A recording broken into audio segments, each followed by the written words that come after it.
राधे राधे मेरे प्यारे भाइयों बहनों माताओं व बंधुओं, संस्कार की बातें चैनल में आपका स्वागत है। बंधुओं, आज चैत्र मास कृष्ण पक्ष के मंगलवार के दिन मैं आपको सुना रही हूँ भौम प्रदोष व्रत कथा। बंधुओं, आज भौम प्रदोष का व्रत किया जाएगा। बंधुओं, जो मनुष्य भी भौम प्रदोष व्रत करते हैं उन्हें हर रोग से मुक्ति मिलती है और साथ ही किसी प्रकार का कोई कर्ज उनके ऊपर नहीं रहता है। जो मनुष्य भी भौम प्रदोष व्रत करते हैं या फिर भौम प्रदोष व्रत की कथा सुनते हैं, बंधुओं, पूर्ण विश्वास सच्ची निष्ठा के साथ ही भौम प्रदोष व्रत की कथा को सुने। बंधुओं, यदि आपने YouTube चैनल संस्कार की बातें अब तक सब्सक्राइब नहीं किया तो जरूर करें और बेल आइकन दबाना ना भूलें ताकि आपको हमारी आने वाली सभी वीडियोस की जानकारी सबसे पहले हो सके। बोलो शिव शंकर भोलेनाथ की जय, पवन पुत्र हनुमान की जय।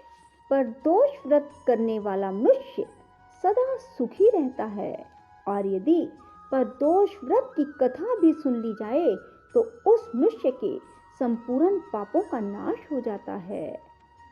सुहागिन स्त्रियों का सुहाग अटल रहता है, बंदी कारागार से छूट जाता है और जो जिस कामना को लेकर प्रदोष व्रत करते हैं या प्रदोष व्रत की कथा को सुनते हैं उनकी सभी कामनाएं भगवान शंकर पूरी करते हैं।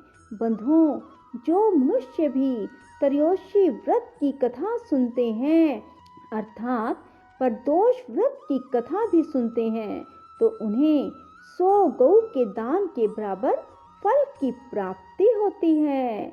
बंधुओं, जो मनुष्य तन मन धन से त्रयोदशी व्रत को विधि विधान से करते हैं उनके सभी दुख दूर हो जाते हैं। प्रदोषोरहिनी मुखम के अनुसार सायंकाल के बाद और रात्रि आने के पूर्व दोनों के बीच का जो समय है उसे प्रदोष कहते हैं। व्रत करने वाले को उसी समय भगवान शंकर का पूजन करना चाहिए। प्रदोष व्रत करने वाले को त्रयोदशी के दिन दिन भर भोजन नहीं करना चाहिए।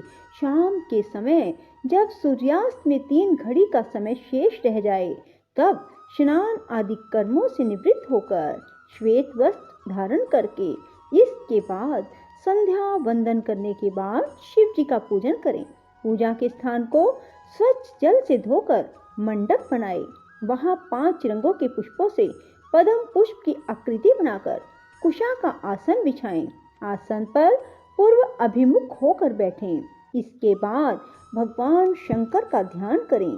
ध्यान का स्वरूप इस प्रकार है: करोड़ा चंद्रमा के समान कांतिवान त्रिनेत्रधारी, मस्तक पर चंद्रमा का आभूषण धारण करने वाले, पिंगल वर्ण के जटाजूटधारी, नीलकंठ, अनेक रुद्राक्ष मालाओं से सुशोभित, वरद हस्त, त्रिशूलधारी, नागों के कुंडल पहने, व्याघ्र चरम धारण किए, रतन जड़ित सिंहासन पर विराजमान शिव जी का ध्यान करें। बंधुओं, व्रत के उद्यापन की विधि बता रही हूँ। प्रातः स्नान आदि कार्य से निवृत्त होकर रंगीन वस्त्रों से मंडप बनाएं। फिर उस मंडप में शिव पार्वती की प्रतिमा स्थापित करके विधिवत पूजन करें। इसके बाद शिव पार्वती के उद्देश्य से खीर से अग्नि में हवन करें।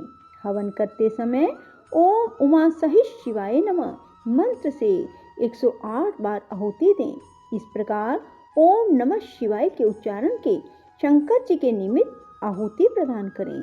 हवन के अंत में किसी धार्मिक व्यक्ति को सामर्थ्य के अनुसार दान दें।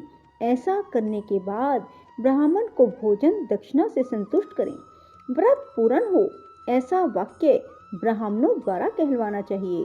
ब्राह्मणों की आज्ञा पाकर अपने बंधु बांधवों को साथ में लेकर मन में भगवान शंकर का स्मरण करते हुए व्रती को भोजन करना चाहिए।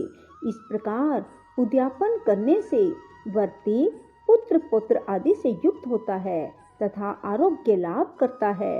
इसके अतिरिक्त वह अपने शत्रुओं पर विजय प्राप्त करता है एवं संपूर्ण पापों से मुक्त हो जाता है। बंधुओं, ऐसा स्कंद पुराण में कहा गया है। अब मैं आपको प्रदोष व्रत का महत्व बता रही हूँ। बंधुओं, त्रयोदशी अर्थात प्रदोष का व्रत करने वाला मनुष्य सदा सुखी रहता है। उसके संपूर्ण पापों का नाश इस व्रत से हो जाता है। इस व्रत के करने से विधवा स्त्रियों को अधर्म से ग्लानि होती है। सुहागी नारियों का सुहाग अटल रहता है। बंदी कारागार से छूट जाता है।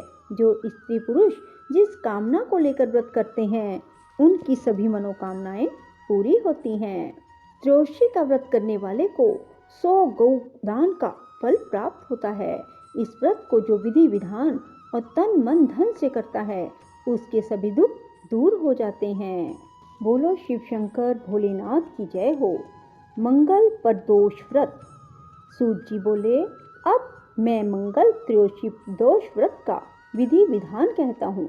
मंगलवार का दिन व्याधियों का नाशक है। इस व्रत में एक समय व्रती को गेहूं और गुड़ का भोजन करना चाहिए। देव प्रतिमा पर लाल रंग का फूल चढ़ाएं। स्वयं लाल वस्त्र धारण करें। इस व्रत के करने से मनुष्य सभी पापों व रोगों से मुक्त हो जाता है। इसमें किसी प्रकार का संशय नहीं है। अब मैं आपको उस बुढ़िया की कथा सुनाती हूँ जिसने यह व्रत किया और मोक्ष को प्राप्त हुई। प्राचीन काल की बात है। एक नगर में एक बुढ़िया रहती थी। उसके मंगलिया नाम का एक पुत्र था। वृद्धा की हनुमान जी पर बड़ी श्रद्धा थी। वह प्रत्येक मंगलवार को हनुमान जी का व्रत रखकर यथाविधि उनको भोग लगाती। इसके अलावा मंगलवार को ना तो घर लीपती ना ही मिट्टी खोदती।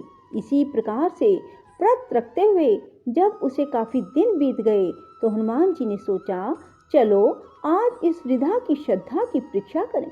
वे साधु का वेश बनाकर उसके द्वार पर जा पहुंचे और पुकारा, है कोई हनुमान का भगत जो हमारी इच्छा पूरी करे। वृद्धा ने यह पुकार सुनी तो बाहर आई और पूछा, महाराज क्या आज्ञा है। साधु वेशधारी हनुमान जी बोले, मैं बहुत भूखा हूँ, भोजन करूँगा, तू थोड़ी सी जमीन लीप दे। वृद्धा बड़ी दुविधा में पड़ गई। अंत में हाथ जोड़कर प्रार्थना की, हे महाराज, लीपने और मिट्टी खोदने के अतिरिक्त जो भी काम कहेंगे मैं करने को तैयार हूँ। साधु ने 3 बार परीक्षा कराने के बाद कहा, तू अपने बेटे को बुला, मैं उसे औंधा लिटाकर उसकी पीठ पर आग जलाकर भोजन बनाऊंगा। वृद्धा ने सुना तो पैरों तले धरती खिसक गई, मगर वह वचन हार चुकी थी। उसने मंगलिया को पुकार कर साधु महाराज के हवाले कर दिया, मगर साधु ऐसे ही मानने वाले ना थे। उन्होंने वृद्धा के हाथों से ही मंगलिया को औंधा लिटाकर उसकी पीठ पर आग जलवाई। आग जलाकर दुखी मन से वृद्धा अपने घर के अंदर जा घुसी। साधु जब भोजन बना चुका तो उसने वृद्धा को बुलाकर कहा, वह मंगलिया को पुकारे ताकि वह भी आकर भोग लगा ले। वृद्धा आंखों में आंसू भरकर कहने लगी, अब उसका नाम लेकर मेरे हृदय को ना दुखाओ। लेकिन साधु महाराज ना माने तो वृद्धा को भोजन के लिए मंगलिया को पुकारना पड़ा। पुकारने की देर थी कि मंगलिया बाहर से हंसता हुआ घर में दौड़ा आया।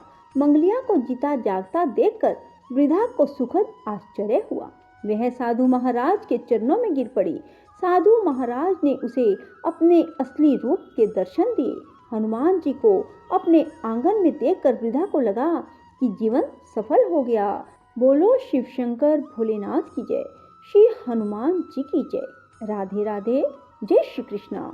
बंधुओं, यदि आपको हमारी वीडियो पसंद आए तो इसे लाइक करें और शेयर भी जरूर करें। धन्यवाद।